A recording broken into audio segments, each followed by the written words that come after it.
Well, hello again, and I've just been watching some of the usual suspects, and I came across Ben Emlyn Jones' tribute to this fellow.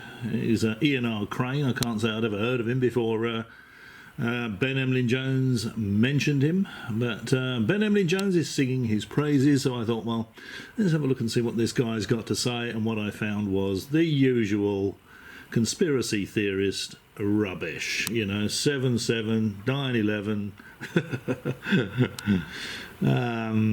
You know, you can cure cancer with bubblegum and humbugs, you know, although he didn't do that, did he? But I came across this and I thought utter rubbish. Now, for reasons best known to themselves, people like Ben Emlyn Jones and Miles Johnston, and they love to perpetuate this drivel. They will tell you it's truth. There is no truth coming from these people. These people are just fantasists. They're either fantasists, they're delusional, or they're just downright lying to you for something to do, because they're bored, because they need you to buy something. But what you will not find in the truth movement is any truth. Now, this is by Ian R. Crane, and this is part 2. It says, history cannot be permanently falsified. As much as this man may try to falsify it, it cannot be falsified. Everybody with an IQ bigger than their shoe size knows what happened on 9/11. Some terrorists hijacked some planes and they flew them into some buildings. That's what happened. But no, not according to people like Ian R. Crane, you know, people like Ben Emlyn Jones, people like Andrew Johnson. These people are all... I don't know, is there really something wrong with them that they can't see the truth? Are they determined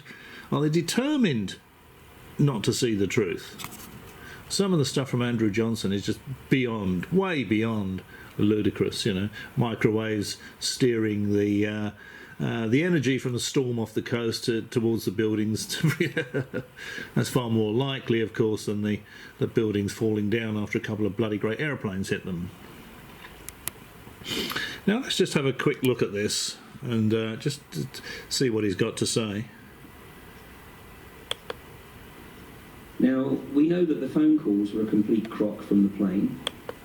How do we know that exactly? How do we know the phone calls from the planes were a complete crock? The planes were descending. There were mobile phone base stations, repeater stations, the sort of thing that you get on top of on towers around the place, you know, with all those cell phone antennas on top of the World Trade Center. So how do we know that the phone calls were a crock? And we know that there's a sound engineer who has done some analysis of the phone calls. And on one of the phone calls, allegedly, which was made, but wasn't being done from the plane. Again, you know, how does he know that? This is his opinion. It's meaningless. We don't know that the call did not come from the plane. And when he raised the sound levels, he was speaking, I think it was to his wife, and she was explaining they were on the plane and they'd been hijacked. And then, just before he hung up, he heard, or she hung up, what the sound engineer heard in the background was somebody say to her, "You did good." Now, he doesn't produce this recording to let the audience hear it, so they can make their own minds up about what was heard in the background. This is complete conjecture. This is...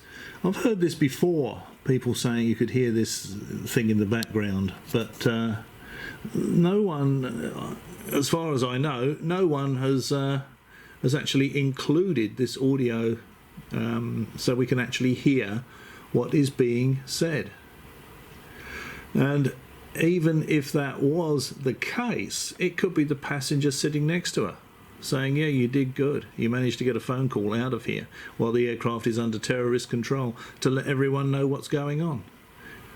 So even if it is true, it doesn't indicate that there's anything scripted about it. You did real good. And then the phone line went dead. So let's consider the possibility, actually, those people who were allegedly on the planes weren't actually killed, but they were sequestered. And then once they were sequestered, they were given a choice. You're dead. What are you going to do? Work for us in Black Ops? Or take the other option? Now this is way beyond ludicrous. Work for us in Black Ops or we'll kill you. And how many people are you talking about here? 300 or so? Work in Black Ops or we'll kill you. I mean, that is beyond ludicrous. Who on earth is going to believe that? What makes you think every single one of those 300 people is going to have some kind of special skill that would be useful in Black Ops? You know, there could be people that work in retail. There could be, you know, what are Black Ops going to be selling? There's probably going to be a lot of people working in retail on airplanes, on those airplanes. Salespeople, you know, flying around for business meetings.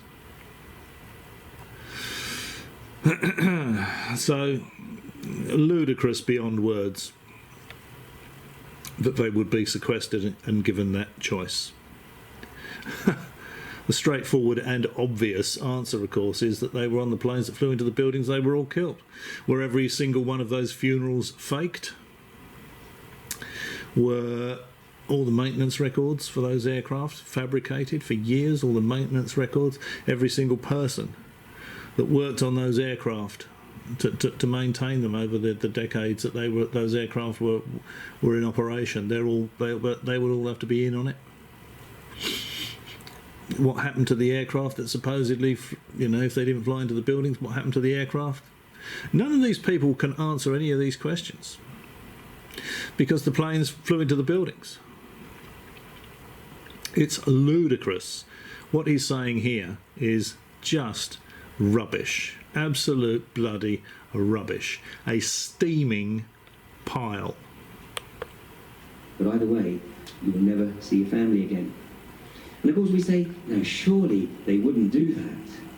Oh, please, please, these guys are capable of anything.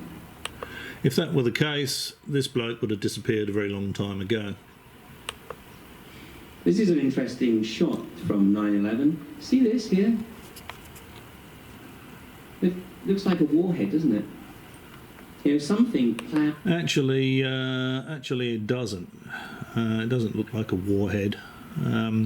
If you see military munitions exploding, this looks like exploding vaporized kerosene to me, and that's not what they put in warheads, is it? It's a different appearance altogether. You don't get big orange fireballs with military munitions. That's not the sort of thing they generate. Plowed through the trade centre, and actually in the next shot, I think you can see the signature. There's a trail here. It's not so clear on this shot, but there's a trail here, which is the classic signature of depleted uranium. The classic signature of depleted uranium. Well, why don't you show us a classic signature of depleted uranium so we can compare it, Ian, Mr. Crane? This guy is just talking absolute bloody nonsense, and because he knows the people in the audience are not very bright, and they just lap it up. They lap up all this bloody rubbish. How does he know what a typical signature of a depleted uranium weapon looks like? Absolute bloody rubbish. Drivel. Why no footage? Just a little clip there of a depleted uranium weapon being used. Warhead going off. Warhead being detonated. Warhead hitting something. In fact, I might try and find a couple of clips of military munitions hitting buildings and things. Just as a comparison, because that to me looks like many tons of aviation fuel being vaporised and burning. That's exactly what that looks like. So was a depleted uranium warhead used to penetrate through the building? This. So now he's saying there was a depleted uranium warhead used to penetrate through the building. Provides no evidence for that whatsoever. He's giving an opinion. He's giving an opinion, or he's deliberately talking rubbish because he just likes an audience, and he likes being, you know, he just likes the adulation from a bunch of idiots who think that he's got something useful to say. You certainly wouldn't need a depleted uranium warhead to go through a building that's almost entirely hollow. It's a steel frame with steel, you know, with steel shafts in the middle, the core of it, where the lifts go up and down. You don't need depleted uranium to penetrate a building like that. You only use depleted uranium munitions to penetrate armour plate. That's what depleted uranium warheads are for. You certainly don't use depleted uranium warheads on buildings. So not very bright, Mr. Crane, but he relies on his audience not being very bright. Because if there were people in there with an IQ bigger than their shoe size, they'd say, look, come on, this is just rubbish, you know, drivel, nonsense. This was pure theatre. This is like napalm. His presentation is pure theatre.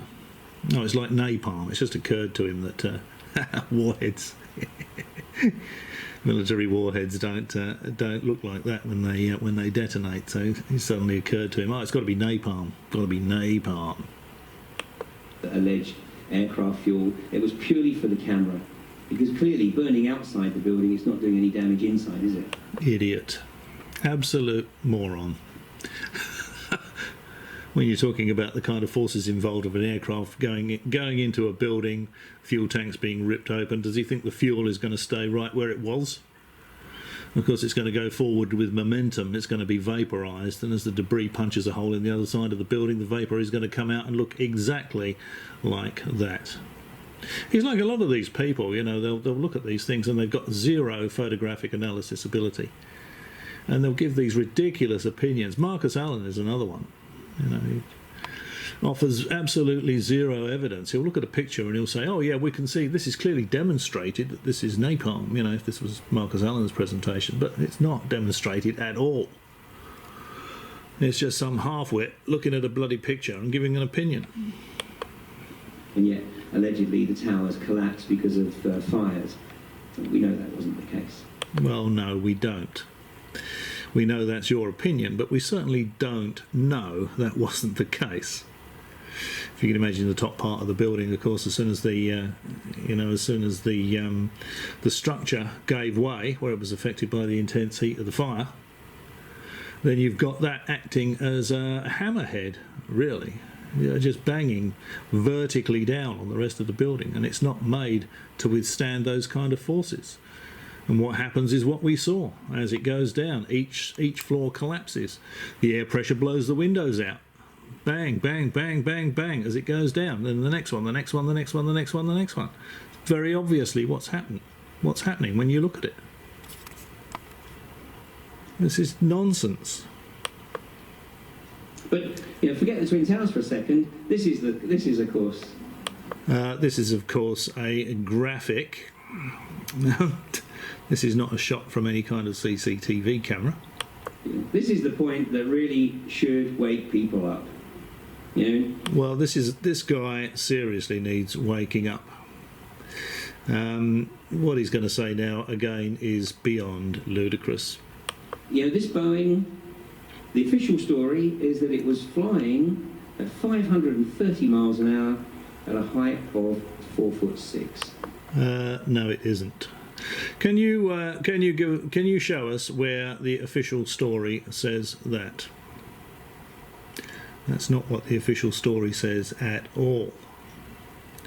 And he's showing the plane horizontal like that, when it actually came in at an angle like that, because it clipped the light poles a little bit further up and then went into the building. It wasn't flying along at 500 miles an hour, 4 feet off the ground. He's just trying to make that sound ridiculous, because it is. His whole presentation is ridiculous.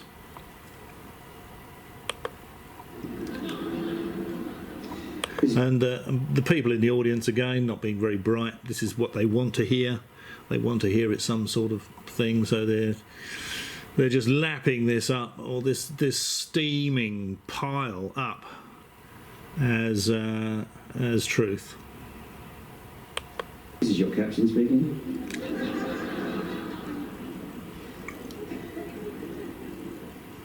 It's totally impossible, because any...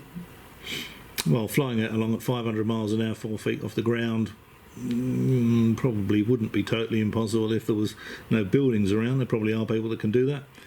But with the light poles and the traffic and the other buildings around, yeah, that is impossible. But as I say, it would have come in at an angle, clipped the top of the light poles, straight into the building. And because that would be the case, it would penetrate into the building, it would completely crush and fold up, because the energies of, you know, a couple of, I don't know, 180 tons travelling at 500 miles an hour, it's going to be one hell of an amount of energy that's going to be punching a hole in the side of the building. Physicists who studied aeronautics will tell you, because they told me, that there is a thing called ground effect, and at that speed the plane would actually be sucked into the ground. It's actually the other way around. Ground effect is a cushion effect between the aircraft and the ground, which keeps it away from the ground.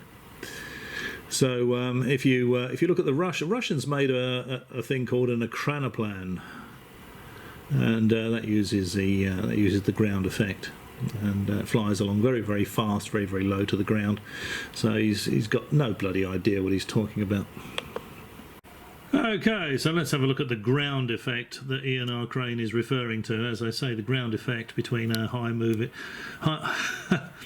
aerofoil moving at high speed low to the ground is not to suck the aircraft into the ground. It's to provide a cushion of air below it that actually lifts it. And the Russians made a vehicle called an ekranoplan that works on this ground effect principle. So it's like an aircraft with little stubby wings. It's got lots of motors up the front there, but it flies about 5 feet off the ground at very high speed, and using the ground effect to keep it aloft. So completely, the ground effect is completely the opposite to what Ian R. Crane would have us believe. This Soviet creation has been dubbed the Caspian Sea Monster. It's not touching its the water. designers believe the ekranoplan, a low-flying ground effect craft, could ultimately replace cargo ships and ferries.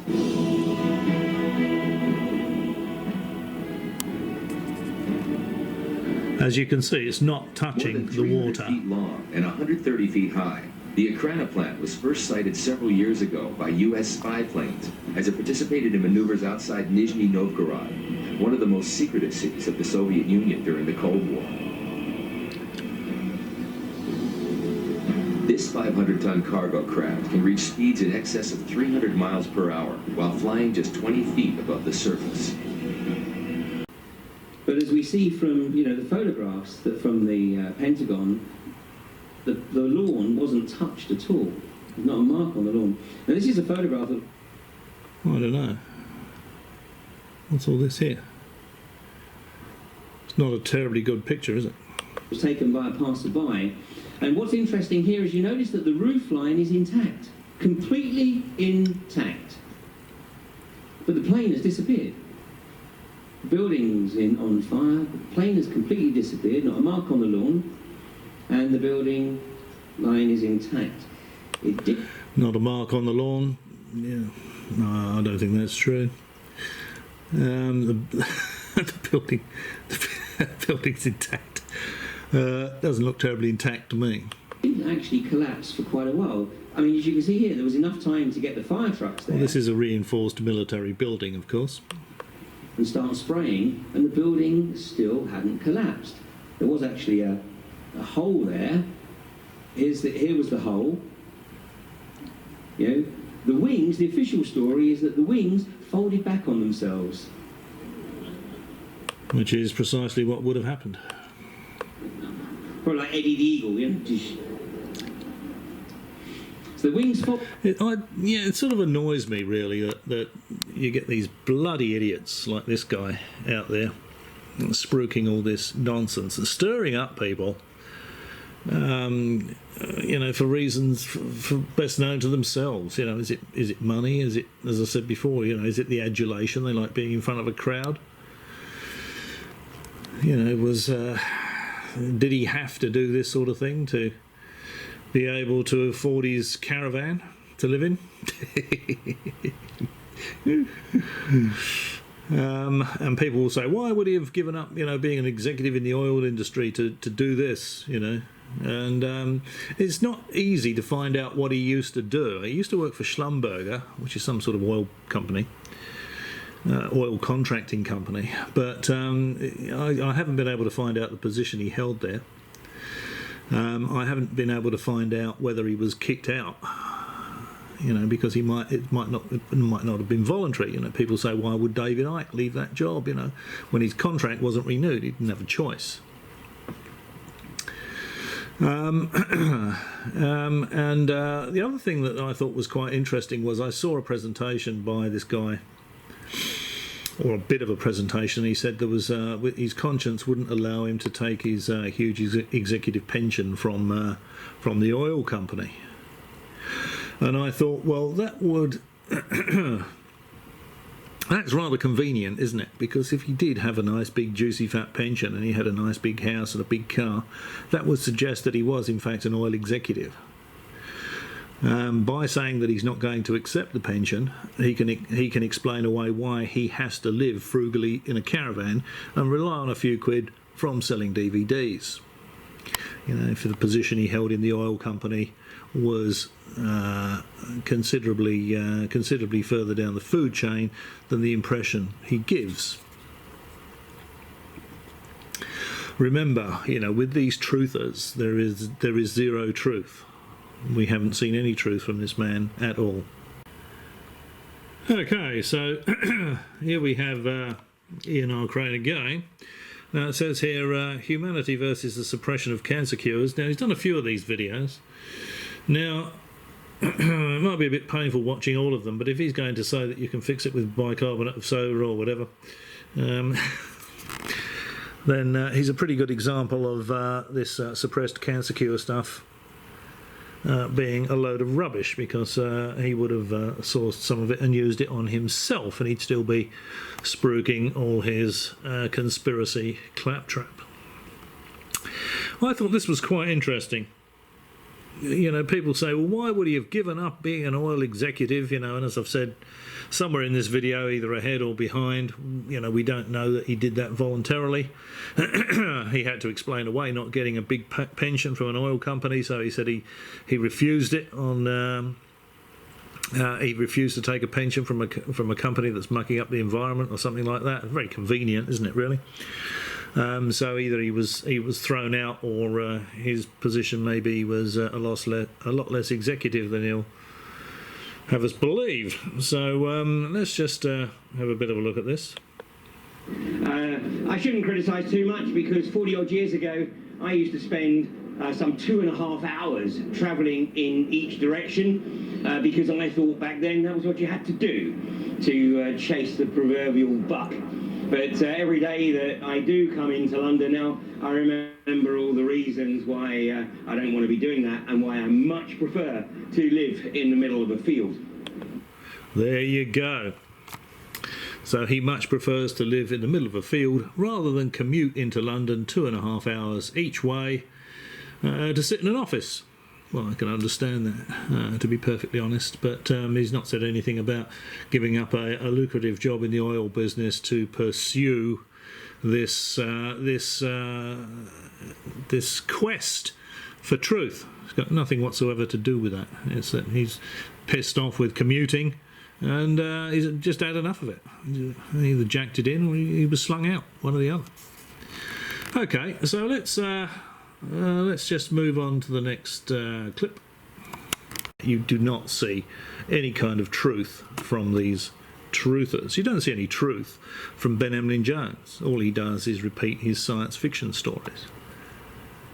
He will tell you that he's debunked me. He's never done that once. He gives these ridiculous responses, but the reason that he won't debate me face to face is that he knows he'll get crushed, because he knows this is just Ben's hobby. It gives him something to do, going on to these internet radio stations that nobody listens to, and talking about all this conspiracy claptrap. It is his hobby. And he said, what was it? It was work that he did with Colostrum that made them call off the fake alien invasion at the London Olympics at the last minute. And I just fell about laughing. I thought, does he seriously believe that, really? And as I've done videos before about the fake alien invasion and how impossible it would be for anyone to pull that off, and the reasons why it would be impossible. And Ben, I say, well, what happens when these things get shot down and people find that they're manned by humans and probably Americans? What happens then? He said, oh, well, that just wouldn't happen. Easy, isn't it, when you don't have to debate somebody? Holding back on themselves now. Forgive me, but the power units for this plane were on the wings. So if anything, it would have been the engines that ploughed into the building. It should have drilled 2 holes into the building. Yeah, this is just his opinion. He doesn't know that. He doesn't know that, and he doesn't seem to have any concept of the amount of energy that would be involved. I mean, those engines will probably weigh 5 tons each, something like that, maybe a little bit more.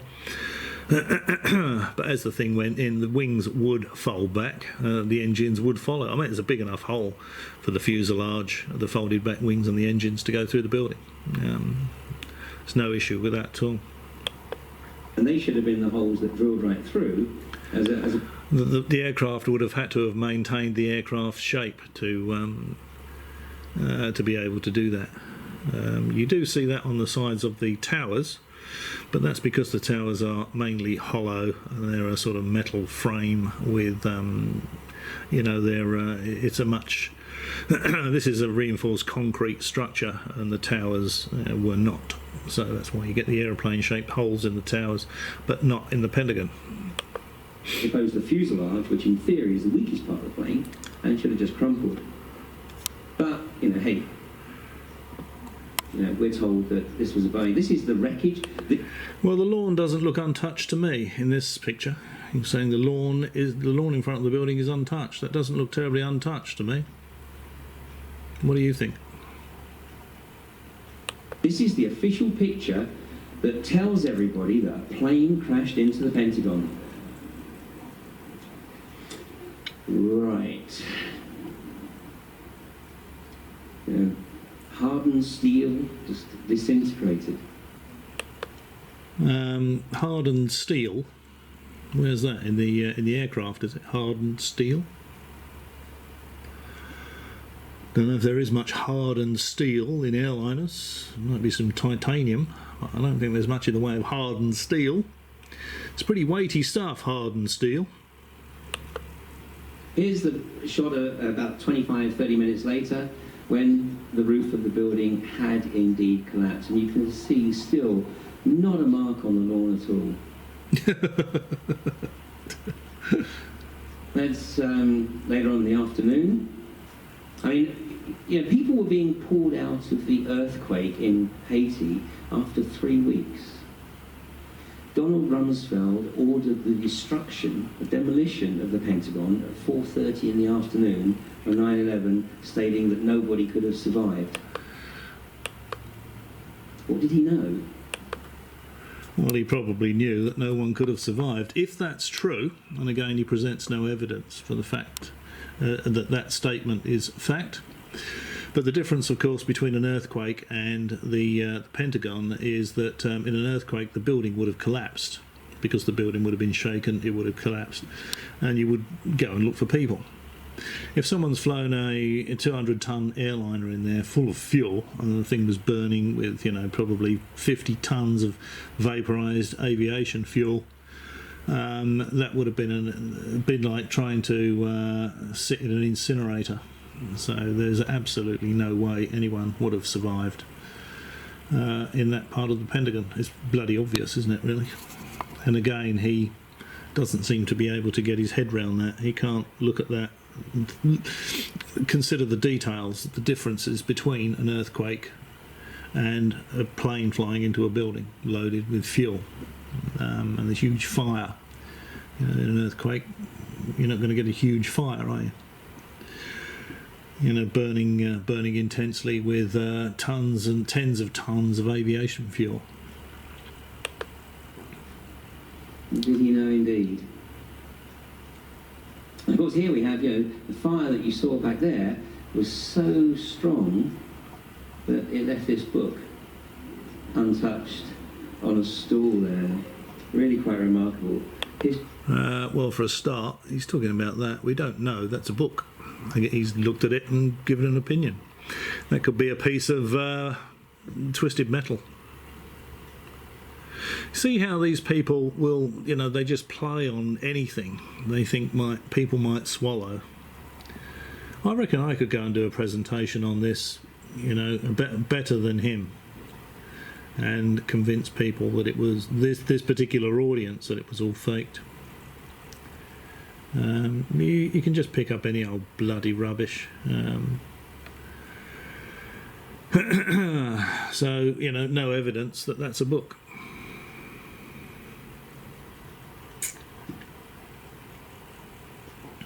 I actually saw a clip of, and it's unlikely to be a book, to be perfectly honest, but is it impossible that it's a book? Maybe not. I got some footage of, I've seen some footage on YouTube of, when the Columbia space shuttle broke up in orbit. It was doing 17,000 miles an hour, and the air friction just fried it, ripped it apart. And there's debris on the ground. And you can see there's a helmet and there's a part of a uniform with a patch on it, and it survived all that. So things do survive these violent episodes. So it's not beyond the realms of possibility that that is a book, but I suspect it's more likely to be a bit of twisted metal. So there we are. That's Columbia Space Shuttle debris, equipment manual. Yeah. There you go. So that's Space Shuttle Columbia broke up at 17,500 miles an hour as it entered the atmosphere, and the thing was destroyed with the frictional heat from the air. And there is a equipment manual. And I think as well there's a bag. There's something else that was found as well. But anyway, that I think that makes the point. So here we go with more absolute bloody drivel. Because here is the official trajectory of the plane. Barely say trajectory there. There is the official trajectory of the plane. Okay. And it dropped 4,000 feet as it turned like this. No, he doesn't mention how much time it took to drop 4,000 feet. Now, Boeing pilots have said this manoeuvre is impossible. Yet he doesn't produce one Boeing pilot to corroborate his story. I've heard these Piffle peddlers say, "Oh, Boeing pilot told me that it wouldn't be possible to hit one of the twin towers with an airplane." Now, if that was true, they wouldn't be able to hit the end of a runway either, would they? It's probably about the same width. Force would have effectively either broken up the plane, but even assuming that the plane had survived, the pilot would have lost consciousness because of the massive G-force in dropping the plane with phenomenal accuracy. And what you've got to remember is these guys couldn't even fly Cessnas, but dropping the plane with Now, I had a trial flying lesson and I flew a Cessna. And we got up to 1,500 feet and the instructor said to me, "See that in the distance? That's Fords of Dagenham." This was back in the UK. I said, "Yeah." He said, "Fly to Fords of Dagenham and fly figure eights over Fords of Dagenham." So I flew to Fords of Dagenham and I flew figure eights above it. Easy. Now, I reckon you put me in the pilot seat of an airliner, when it's flying, getting off the ground might be a different story, but once it's flying at altitude, I could very easily fly into a building of choice. I don't think that would be very challenging at all.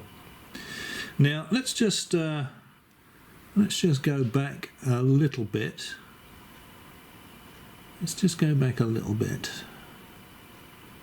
Let's just go back to there. Now look at this. Look at this trajectory here. This is according to Ian Crane, this is the official trajectory. You've got this nice tight turn here into the Pentagon. Okay. And what you've got to remember is these guys couldn't even fly Cessnas, but dropping the plane with force, dropping the plane with phenomenal action up the plane, but even as it turned like this. Now, because here is the official trajectory of the plane that hit the Pentagon. And it... Now, let's actually look at the official trajectory of the plane.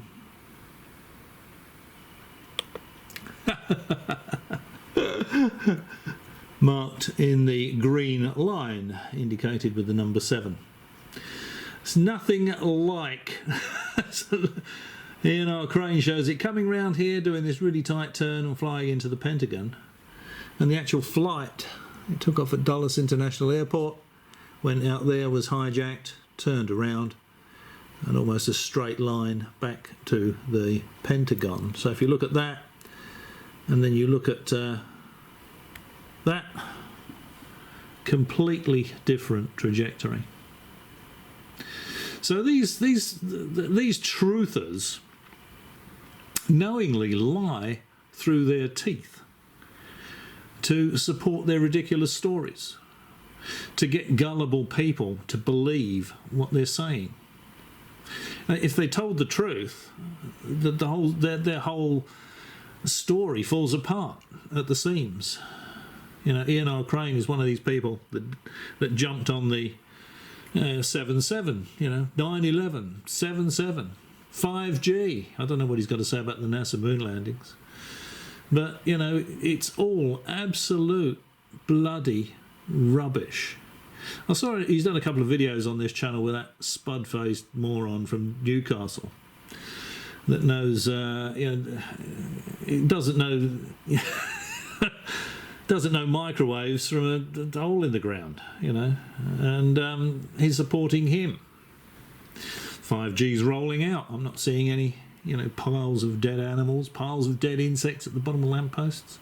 It's all rubbish. You know, these conspiracy people will jump on any bloody bandwagon. You know, Big Pharma, 7-7, 9/11, 5G is going to kill us all, 5G. And then he'll present that and say this is the official trajectory of the aircraft that hit the Pentagon. You know, he's showing it coming down here, over here, and round there. When in fact, that is the official trajectory of American Airlines Flight 77 that hit the Pentagon. Absolutely nothing whatsoever. It's not even close to the rubbish Crane is spruiking. Absolute rubbish. Okay, let's get back to the Fantasy Island. It dropped 4,000 feet as it turned like this. So, well, we know it didn't turn like that. It probably fell 4,000 feet as it descended down. You know, in almost a straight line to the Pentagon, as we saw from the actual trajectory. So this is all absolute bloody rubbish, drivel. Now, you know, Boeing pilots have said this manoeuvre is impossible. The G-force would have effectively either broken up the plane But even assuming that the plane had survived, the pilot would have lost consciousness because of... Offers no evidence for that, then we know this is not the trajectory of the aircraft, so even if he showed them that, where's the ADS-B data, you know, that shows us the rate of descent, the rate of turn, you know? So even if they did say that to him, they would be basing it on the information he's provided to them, which is completely incorrect. Again, it's all unsubstantiated rubbish. Deliberate lies. The truth movement is full of it. The only thing you will never ever see or hear from anyone involved in the truth movement is truth. The massive G-force in dropping the plane with phenomenal accuracy. And what you've got to remember is these guys couldn't even fly Cessna. Now, just behind the Pentagon on the Potomac River here is Ronald Reagan International Airport. Now, looking at the witness statements, what seems to strike me is that the people who were close up to the Pentagon all say things like, what hit the Pentagon was a missile. As I said earlier, if you see a large object moving fast very close to you, you're not going to be able to accurately identify the shape. A warplane, a fighter plane, a commuter plane, you know, they all basically say that it was a small airborne vehicle that went in. And a small airborne vehicle would be highly unlikely to produce the kind of damage that we saw there. A fighter plane or a small commuter plane is not going to penetrate through all the rings of the Pentagon. Not a chance. Into the Pentagon. But the people who were further away, you know, the people who were sort of back here on the freeway coming into Washington that day, over here, all say they saw a plane. Yeah. And the further away you are, the slower it appears to be moving, and you know it's easier to pick the shape. Yeah, this is just nonsense, really. You know, what looked like a United Airlines plane. Well, this is what I think occurred, and this has also been corroborated by a young guy at Oxford University who managed to get hold of the software for the black box. Now, they didn't actually provide him with the coding, but... He provides absolutely no evidence for this. He's going to be talking about the ADS-B data, but he provides no evidence. If you're making a claim like this, you should be able to back it up with the ADS-B data. You know, you should be presenting the data so you can see altitude, you know, rate of turn, rate of descent, vertical speed, all that sort of stuff. But he doesn't present that because, you know, if he did, it wouldn't correspond with his ridiculous story. He was able to get that and work it out for himself, and he's actually established that from the official black box. Yeah. So in this report it said Mossad. So he would not have been able to get hold of the official black box data for a start. What he's talking about is anybody can do this, you know, radio hams can do this at the drop of a hat, just get the ADS-B data from aircraft.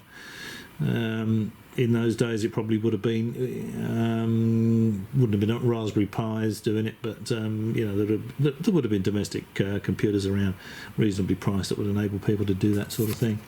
This guy provides zero evidence for any of these ridiculous bloody claims. Okay, I think that's enough of E&R Crane. I can't really be bothered to put anything else in there. With regard his 5G nonsense or you know, his 7.7 nonsense, and that's what it is. It's all rubbish. As I've said many times probably during this video, you know, the only thing you will never ever see or hear from anybody remotely involved in the truth movement is truth. It's all fanciful rubbish. It's all a steaming pile to entertain the gullible. Alright, well, thanks for watching if you've made it this far through the video. And maybe I'll catch you again.